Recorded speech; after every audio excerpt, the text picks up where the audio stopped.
If someone had told me that the little girl I once carried in my arms would one day leave me behind like an unwanted memory, I wouldn't have believed them.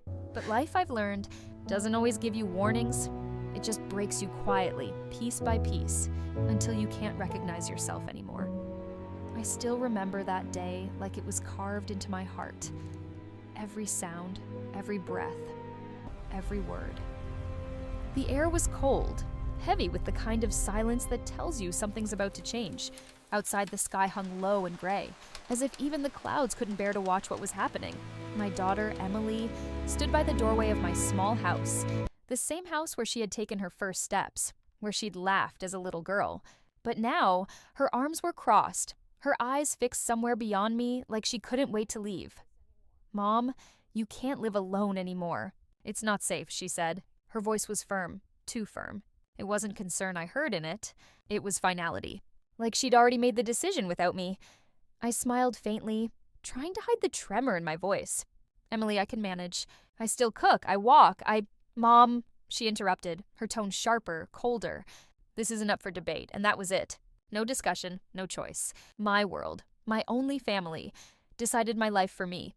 2 days later, I sat in a white van, watching my house fade away through the window. My trembling hands clutched a small bag, a few clothes, a sweater, and a framed photo of Emily when she was 5. In that photo, she was missing her front teeth, her smile wide and pure. That smile could light up any room. Now, that same face looked at me from the passenger seat mirror. Older, distant, unreadable. When we reached the nursing home, I told myself to stay strong. I whispered silent promises. "It's temporary. She'll visit. She loves you. This is for my safety." But lies, even kind ones, have a way of unraveling. The first week, she came to visit. She brought flowers and talked about her busy job, her husband, her new life. She promised to come again soon. The second week, she called instead. Said work was hectic. "I'll visit next weekend, Mom." The third week came and went. The visits stopped. The calls grew shorter, the excuses longer, and the silence. Oh, the silence grew louder every day. Nights were the hardest.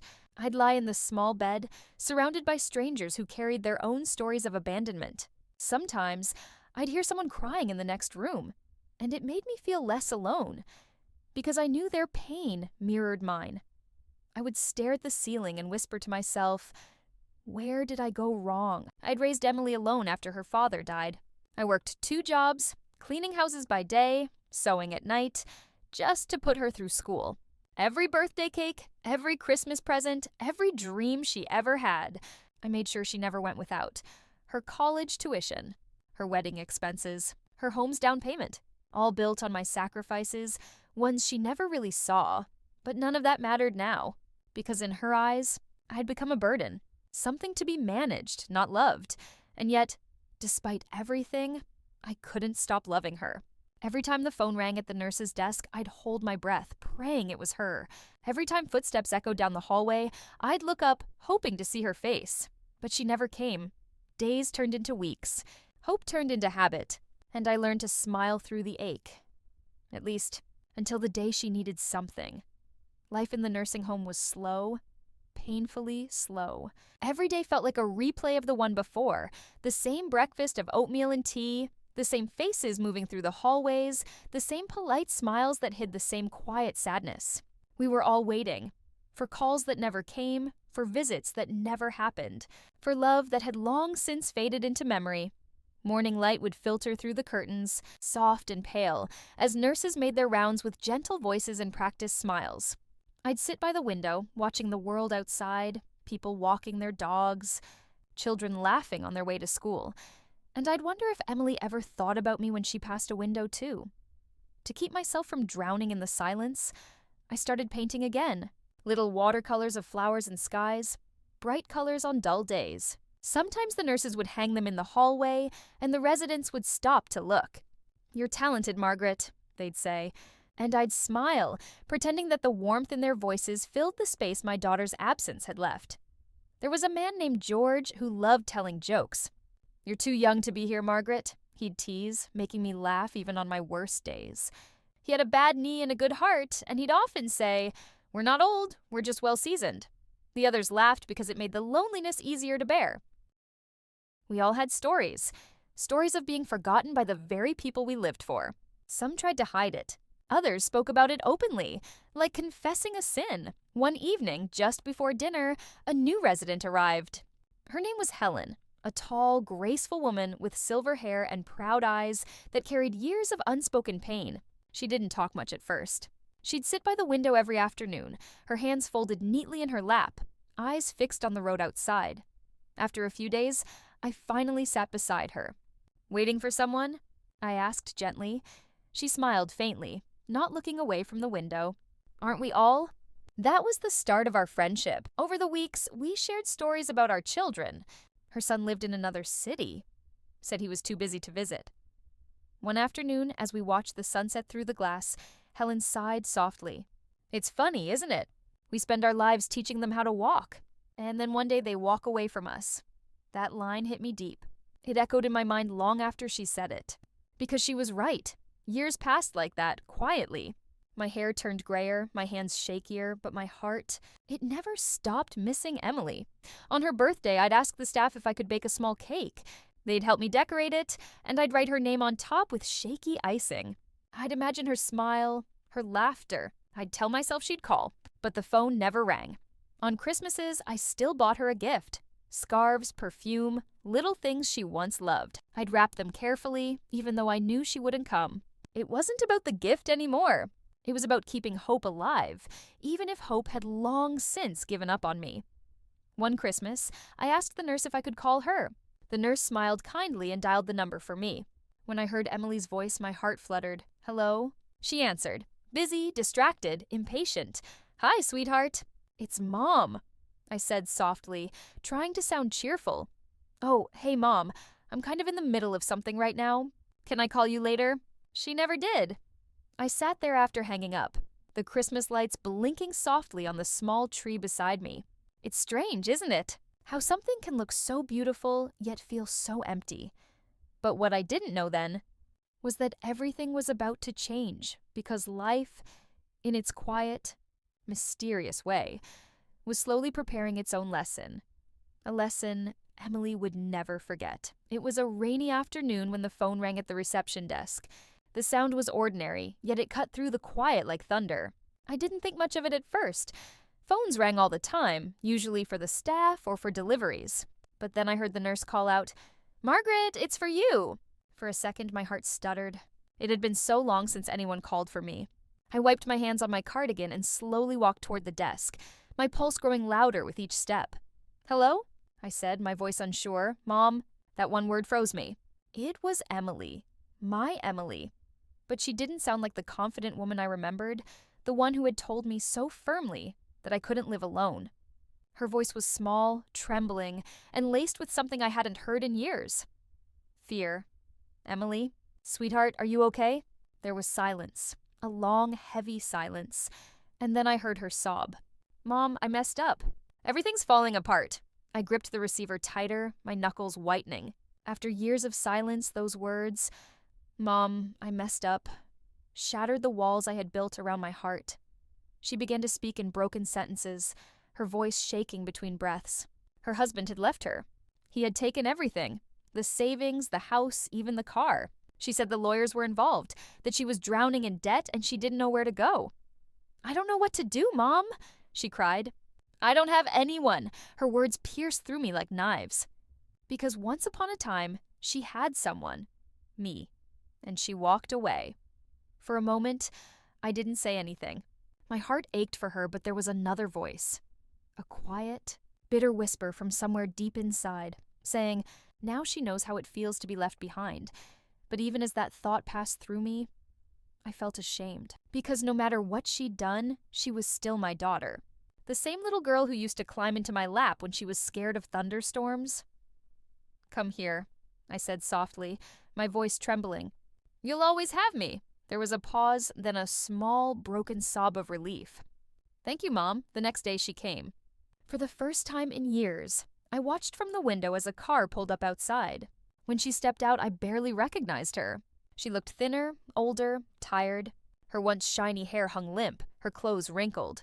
The confident, polished woman I used to envy was gone. In her place stood someone fragile, someone lost. When she saw me in the doorway, she froze. Her eyes glistened. "Mom!" I stood there, my hands trembling slightly. "It's been a long time, Emily." Her lips quivered. "I'm sorry, Mom. I thought I was doing the right thing.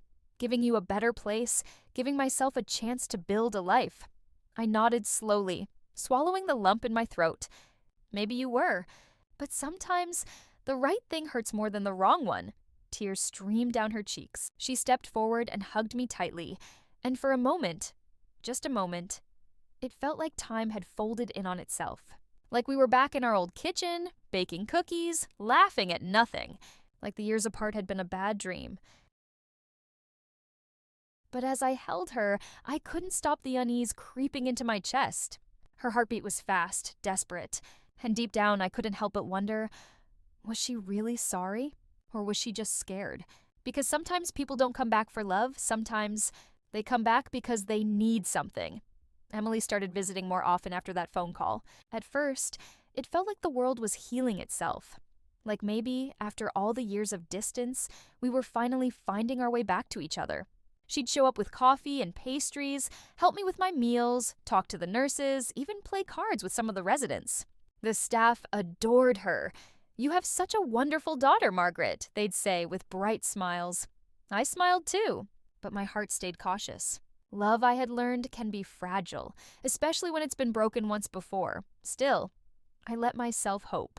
She'd sit beside me for hours, talking about her plans to rebuild her life. "I'm going to start fresh," she'd say, her voice filled with determination that almost sounded real. "No more mistakes, Mom. This time I'll do things right." One afternoon, she came in with a neat stack of papers clutched in her hand. Her expression was nervous but hopeful.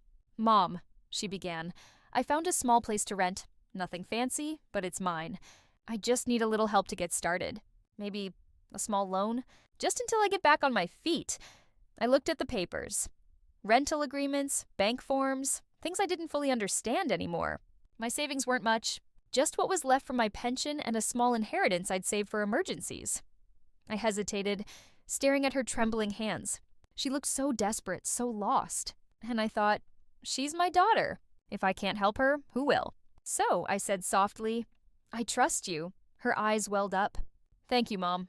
I promise I'll pay it back. And I'll visit more. I'll take care of you, I swear." For a while she did. She'd come by every few days, bringing flowers, helping me with my paintings, laughing like the old times.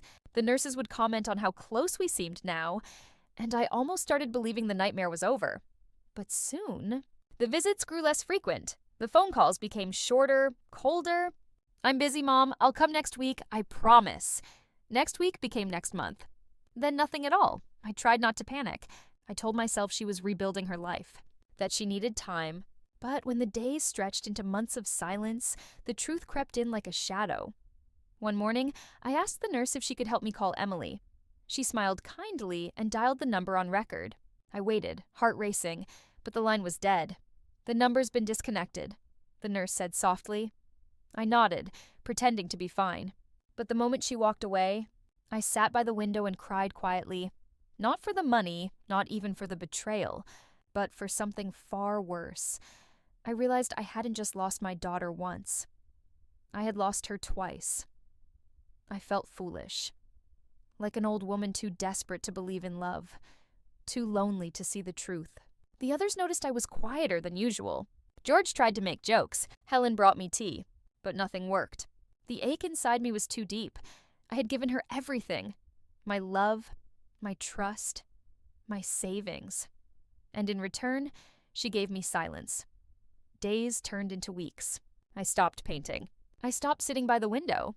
The light in my room felt dimmer somehow, as if it too had grown tired of waiting. Then, one evening, the home director asked to see me. Her tone was serious, her eyes full of something I couldn't read. "Margaret," she said gently, "there's something you should know." She handed me a letter, a plain white envelope with my name written neatly across the front. I opened it with trembling fingers. The first line made my heart stop. It was from Emily's ex-husband. And what I read next changed everything. The letter was short, barely half a page. But somehow, those few sentences carried the weight of years. Years of guilt, confusion, and misplaced love. Mrs. Wilson, it began in neat, familiar handwriting. I don't expect forgiveness, but I thought you should know the truth. Emily told everyone she placed you in that nursing home because you were sick, that she was only doing what was best for you. But that wasn't true. She did it because she wanted to sell your house. The money helped us buy ours. I froze. The room seemed to tilt around me. I read the lines again and again, hoping I'd misunderstood, but the words didn't change. Each one cut deeper than the last. She had sold my home. My home. The small yellow house with the creaky porch and rose bushes I'd planted with her father before he died. The place where Emily took her first steps, where I hung her drawings on the fridge, where laughter used to echo through every corner, and she sold it like it was nothing.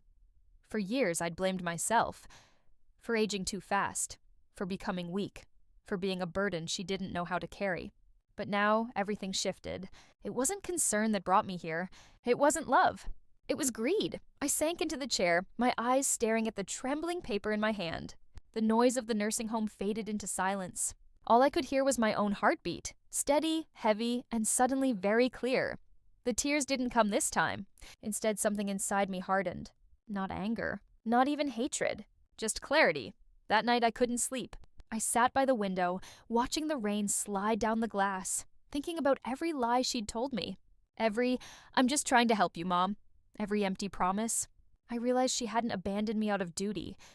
She'd done it for profit. And yet, she came back when she needed me again. It was a cruel circle. But I wasn't the same woman anymore. Somewhere between heartbreak and truth, I found a strange peace. The kind that comes when pain stops being a wound and becomes a lesson. Months passed before she returned. She walked in with that same soft smile, pretending everything was fine. She brought me flowers, kissed my forehead, and talked about moving on and fresh starts. Like none of the past had ever happened, but I couldn't pretend anymore. When the others left the room, I turned to her and said quietly, "Emily, why did you sell my house?" Her smile faltered. "What are you talking about?" I held her gaze. "Your husband told me everything." For a second, she just stared at me, speechless. Then her face crumbled. "Mom, that was years ago. We needed the money. You had no use for the house, and I raised my hand to stop her. My voice was calm, almost too calm. "No use? Emily, that house was my life. Every memory your father and I ever made lived inside those walls. And you took it away. Not because I asked, but because it was easier for you." She started crying, reaching for my hand. But this time her tears didn't move me. They felt like part of the act. The same act I'd fallen for too many times before. I leaned back and looked at her. Really looked at her. For the first time, I saw not my daughter, but the woman she had become. Scared, selfish, and hollowed out by her own choices. And somehow, I wasn't angry anymore. I was free. "You know, Emily," I said softly, almost kindly, "life has a funny way of teaching lessons. Sometimes the people we betray are the ones who end up saving us." She blinked through her tears, confused. "What do you mean?" I didn't answer. I just smiled faintly, because in that moment, she didn't know it yet. But my plan had already begun. In the days that followed, I stopped pretending to be the helpless woman she thought I was. The one who needed her visits, her approval, her crumbs of affection. No, I had spent enough years waiting for her to come back. Now, it was time to take back what was mine. The truth had set something in motion inside me. A quiet, steady determination. I wasn't after revenge. I wasn't even after justice, not at first. I just wanted the truth to stand where lies had lived for too long. I spoke with the nursing home's legal advisor, Mr. Jensen, a kind, gray-haired man who had helped many seniors sort out their affairs. He listened patiently as I told him everything. The forced move, the lies, the house, the letter from Emily's ex-husband. He looked at me, his eyes sharp with quiet outrage. "Mrs. Wilson," he said, "if what you're saying is true, that sale was illegal. If the property was in your name, they couldn't have sold it without your consent." I nodded slowly. "I signed papers that day," I whispered, "but I didn't know what they were. Emily said it was for my insurance." He leaned forward. "Then she forged consent. We can challenge that." And that was the beginning. The weeks turned into months of paperwork, phone calls, and old memories being dug up from dusty drawers. The process was long, exhausting, but every time I felt weak, I'd remind myself of one thing. I wasn't doing this to hurt Emily. I was doing it to heal the part of me she'd broken. Mr. Jensen helped me contact the right people, file the necessary reports, and gather the documents proving ownership. My late husband had left everything to me, in black and white. Emily's name wasn't on anything. Justice, I learned, has its own rhythm.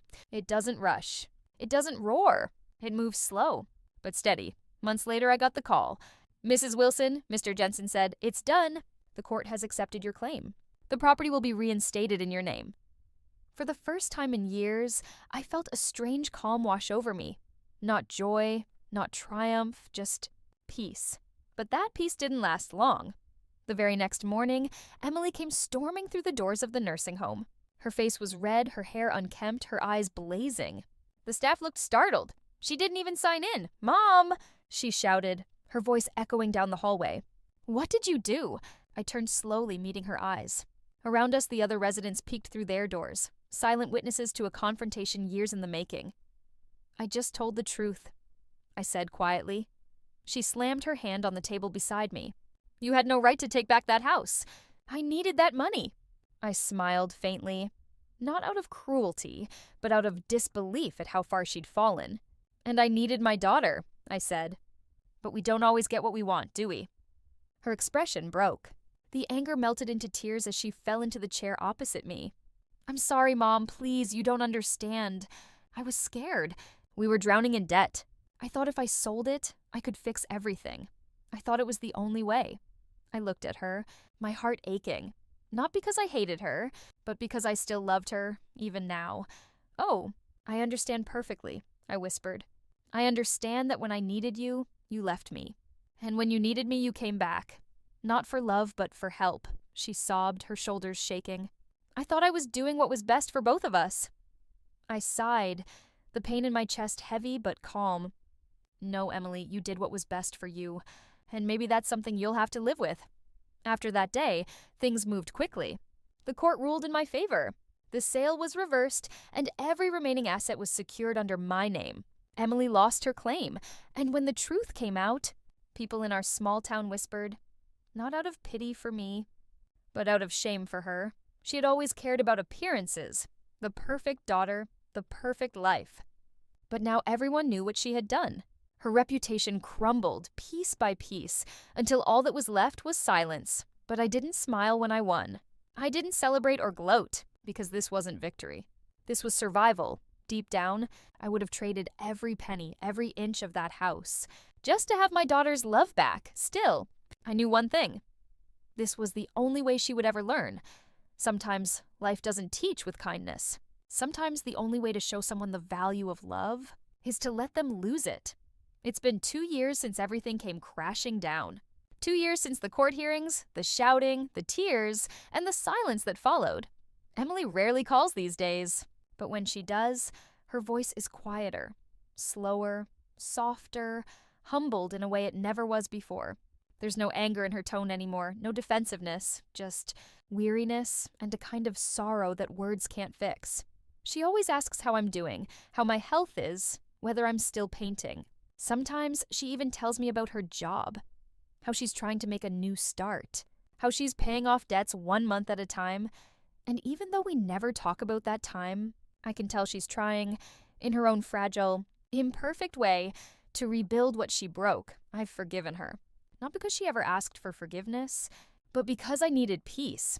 Holding on to anger is like drinking poison and expecting the other person to die. It eats away at you, slowly, quietly, until all that's left is bitterness. And I didn't want to live my last years that way. The past can't be rewritten, but it can be released. So I let it go. I still live here at the nursing home. Funny how a place I once thought of as a cage has now become a kind of home. The staff has become my family.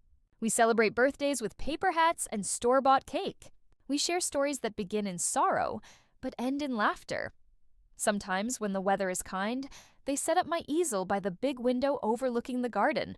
That's where I paint again. Not portraits, not memories, just sunsets. Because sunsets remind me that even endings can be beautiful.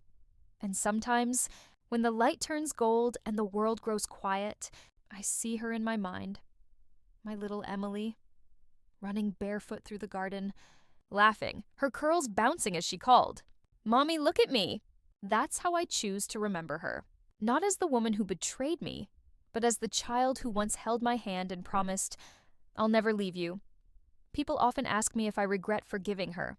If I think she deserved it, I smile and tell them this: revenge might give you justice, but forgiveness gives you peace, because in the end, the real victory wasn't taking my house back, it was taking my heart back. And maybe, just maybe, that's the kind of revenge that heals instead of hurts.